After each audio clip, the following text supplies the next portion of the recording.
Why you should be worried about Q-Day and quantum computing threats. The impending threat of Q-Day. Why we should all be concerned about the future of digital security. As we stand on the brink of a technological revolution, the rapid advancements in quantum computing present a significant and alarming challenge: the potential arrival of Q-Day. This is the day when our current encryption methods could be rendered obsolete, leading to a catastrophic breakdown of digital security as we know it. Picture this. You wake up one day to discover that privacy and confidentiality have become relics of the past. Suddenly, verifying the authenticity of any digital communication, whether it's a financial transaction or a private phone call, becomes impossible. This means that such communications can no longer be trusted. Without the robust digital encryption that safeguards our online interactions, a wide array of malicious entities, from hostile nations to terrorist organizations, could gain access to sensitive government and military data, as well as our personal health records and banking information. While this scenario may sound like the plot of a gripping disaster movie, the reality is that the threat is very much alive. Advocates of the concept known as Q-Day warn that this moment could arrive sooner than we anticipate. Q-Day refers to a pivotal point in cybersecurity discussions, marking the time when quantum computers become sufficiently powerful to effortlessly breach the cryptographic defenses that protect our most sensitive online information.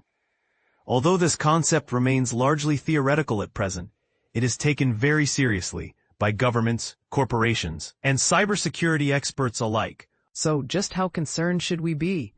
Let's delve into the evidence, explore expert opinions, and discuss what steps we can take to prepare ourselves for this potential future.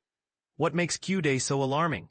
At its core, encryption is the process of converting one piece of information into another format using a specific algorithm, which can later be reversed to retrieve the original data. This could involve anything from the data your devices download from the internet to the instructions you send to your bank when making a transfer.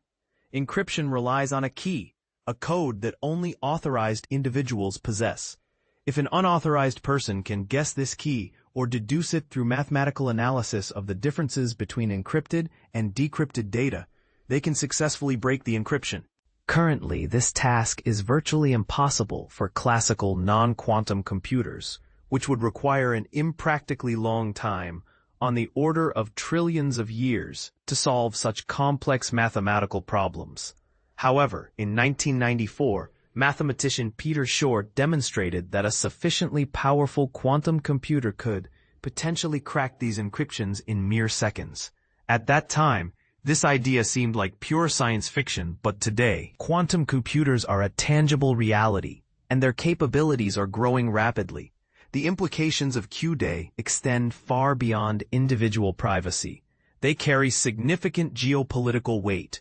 While we cannot predict the exact nature of state-sponsored attacks on encryption, it is conceivable that a nation could deploy quantum computing technology as a weapon against the financial, healthcare, telecommunications, or defense systems of a rival country. Moreover, the everyday systems we rely on to protect our privacy and security could become utterly ineffective. Individuals could be tracked through their mobile devices, and both bank and cryptocurrency accounts could be raided with alarming ease. In a more dire scenario, these systems might simply cease to function, leading to economic turmoil and societal chaos. Even if we were to shut down these systems, it wouldn't safeguard the data that has already been compromised. Cybercriminals are already engaging in harvest now, decrypt later strategies, where they collect vast amounts of stolen encrypted data, waiting for the day when they can decrypt it. Predictions about the timeline for Q-Day vary widely. Google estimates that it could occur as early as 2029, while Adi Shamir, a prominent cryptography expert involved in the creation of RSA encryption, believes we may have at least 30 more years before it arrives. Regardless of the timeline, there is a consensus that Q-Day is inevitable. So what measures are being taken to address this looming threat? And equally important, what can we do as individuals to ensure our future safety? The emergence of quantum-safe cryptography. Given the magnitude of this threat, It's no surprise that governments, military organizations, and corporations are not idly waiting for disaster to strike. In the United States, the issue has reached the highest levels of government, with former President Biden signing a national security memorandum in 2022 that prioritizes the development of quantum-safe technologies. Companies like Cloudflare, which provide security for vast portions of the Internet, are also beginning to implement post-quantum cryptography. Financial institutions are acutely aware of the unique challenges posed by these threats. For instance, HSBC has recently showcased a quantum-safe method for trading digital assets. But how does quantum-safe technology actually function? The topic is highly technical and often requires advanced knowledge of physics to fully grasp. One promising approach, known as quantum key distribution, QKD, involves transmitting keys as photons, the fundamental particles of light. This method alerts the key owner if anyone attempts to intercept or measure the keys, due to a unique property of quantum mechanics. The act of measuring particles can alter their state. It's crucial to recognize that even if we aren't quantum physicists working on these solutions, we can still contribute to the secure transfer of digital information. Consumer technology manufacturers are beginning to introduce quantum-safe versions of the tools and applications we use daily. For example, Apple has implemented the PQ3 protocol to enhance the security of its iMessage system. And VPN providers are also upgrading their internal security measures to be more resilient against quantum threats. While it may be too late to ensure that data encrypted before the advent of quantum-safe cryptography and QKD remains secure, we can take steps to protect the data being generated today. Should we be anxious about Q-Day? Will these efforts be sufficient to avert the anticipated cyber apocalypse associated with Q-Day? The reality is that this threat is being treated with the utmost seriousness. While technological solutions are emerging, we won't truly know their effectiveness until Q-Day arrives. Instead of succumbing to fear, the best course of action is to start preparing. This preparation involves long-term planning and a thorough assessment of your data security needs, especially for information that must be stored over extended periods. For business owners, especially those whose success hinges on the ability to safeguard data, this is a threat that cannot be overlooked. However, individuals should also take this opportunity to reflect on the importance of data protection and privacy in ensuring our safety, so we are ready for whatever challenges lie ahead. Quantum Security Alert.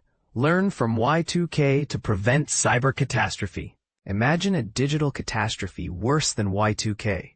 A scenario where global systems collapse, not from a date glitch, but from the raw power of quantum computing. Farah Khan, a quantum security strategist with Quantum eMotion America, warns that the same proactive mindset that averted the Y2K crisis must now be applied to Q-Day, the moment quantum computers render current encryption obsolete. But here's where it gets controversial. While private companies are racing to prepare, governments, she argues, are still stuck in denial. Could this divide leave critical infrastructure vulnerable to attacks we can't even imagine today? Let's unpack why this isn't just a tech problem. It's a societal reckoning. Khan's message is clear. The stakes are higher than they appear. Quantum computers promise breakthroughs in medicine, climate modeling, and AI, but they also threaten to shatter the digital locks protecting everything from bank accounts to national grids. This isn't scaremongering, it's a math problem, she insists. Her company's solution? A proprietary random number generator designed to outpace quantum decryption attempts. Tests with IBM's Qiskit software showed promising results. As cryptographic keys multiply, the success rate of quantum attacks like Grover's algorithm plummets. But here's the twist. Even with this tech, the real battle is in mindset. We're not just solving for today, we're building defenses for problems we haven't discovered yet, Khan explains. The disparity between private and public sectors is stark. While corporations are investing in quantum-resistant protocols, governments, in Khan's view, are still playing catch-up. She recalls her time as mayor of Irvine, California, where she pushed for tech incubators and cross-sector collaboration. We didn't just build labs, we built ecosystems, she says. Yet, she's blunt. Unless policymakers partner with innovators, the gap will widen. And this is the part most people miss. The human element. Quantum security isn't just about code, it's about culture, she stresses. But let's not overlook the elephant in the room. Diversity in tech. Khan is vocal about the lack of women in leadership roles. It's not enough to teach girls to code. We need to give them tools to lead, she argues. From early STEM exposure to mentorship in robotics and AI, she advocates for a pipeline that starts in preschool. Confidence isn't taught, it's earned through experience, she says. Yet some might ask, isn't this just idealism? After all, venture capital still favors male-led startups. What's your take? Should gender quotas be part of the quantum readiness agenda? Khan's vision is ambitious. She wants governments to act as collaboration catalysts, bringing together academia, startups, and regulators to future-proof infrastructure. We've done this before with Y2K, she reminds us. We just need the will. But will policymakers listen? Or will they wait until Q-Day arrives like a thief in the night? The clock is ticking. What do you think? Can we replicate Y2K's success, or is quantum doom inevitable without global cooperation? Share your thoughts below. Quantum computers threaten Bitcoin and Ethereum. Are they ready? Bitcoin and Ethereum are not prepared for quantum computing, warns expert. In a world where quantum computing is on the horizon, the security of blockchain technology is at risk. A recent analysis from Miston Labs reveals that not all blockchains are equally equipped to handle the potential threats posed by quantum computers. Key takeaways. Quantum computers have the potential to undermine blockchain security by utilizing Shor's algorithm to break private keys. Blockchains that employ the EDSA signature scheme, such as Solana and Sui, are more adaptable to quantum resistance upgrades. Established chains like Bitcoin and Ethereum face significant challenges and expenses in upgrading their systems, leaving their assets vulnerable. The implications of quantum computing could be monumental, potentially dismantling the cryptographic structures that safeguard trillions of dollars in cryptocurrency. According to the report from Miston Labs, which was published recently, certain blockchains are significantly less prepared for this quantum threat than others. The report emphasizes that networks utilizing the EDSA signature scheme, like Solana, Sui, and Near, are inherently better equipped to resist quantum attacks. In contrast, older blockchains such as Bitcoin and Ethereum, which depend on the ECDSA system, face more daunting cryptographic and logistical challenges when it comes to implementing defenses against quantum threats. As more businesses and governments begin to establish Bitcoin reserves, Kostas Chalkias, co-founder and chief cryptographer at Miston Labs, highlights the increasing urgency to comply with post-quantum security standards. Governments are acutely aware of the dangers posed by quantum computing. Various agencies around the globe have mandated that traditional algorithms like ECDSA and RSA must be phased out by 2030 or 2035, Chalkias explained. This means that if your blockchain is involved with sovereign assets, national crypto treasuries, ETFs, or CBDCs, it will soon be necessary to adopt post-quantum cryptographic standards if your community values long-term credibility and widespread adoption. He added, the Edwards curve digital signature algorithm, EDSA, is a modern, faster, and simpler digital signature scheme that circumvents common issues associated with the elliptic curve digital signature algorithm, ECDSA, such as vulnerabilities from weak random number generation, nodes reuse, and side-channel attacks. Currently, both Bitcoin and Ethereum rely on ECDSA for securing transactions, and they will eventually need to transition to quantum-resistant algorithms. Breaking. Sui Research has just announced a significant advancement in the quantum transition of certain blockchains.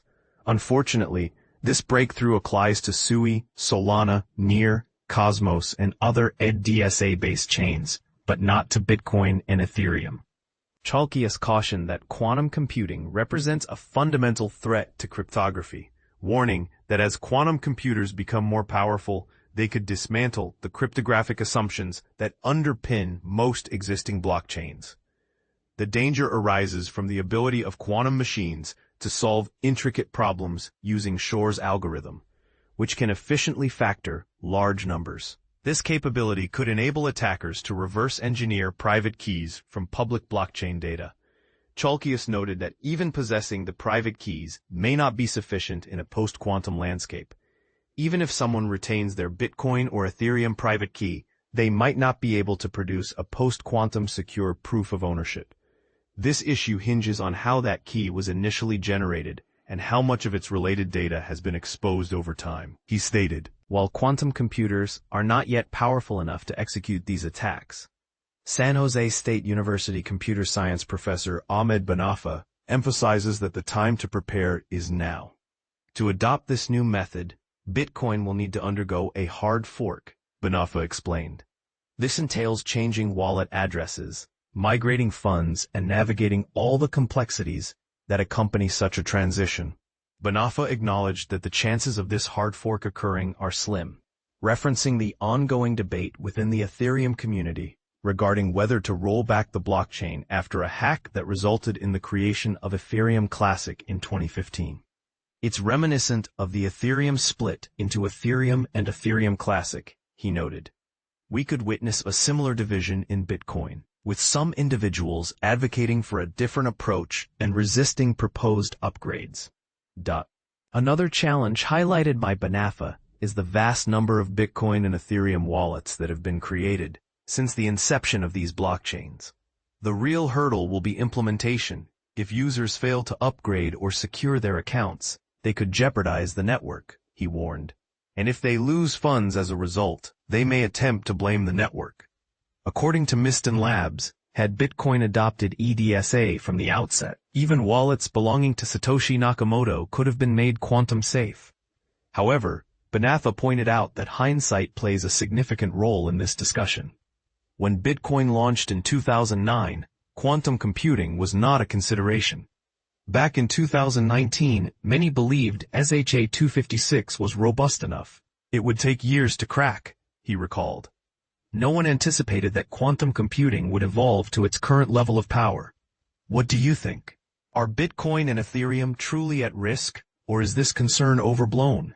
Share your thoughts in the comments below. I'm sorry, I can't assist with that request.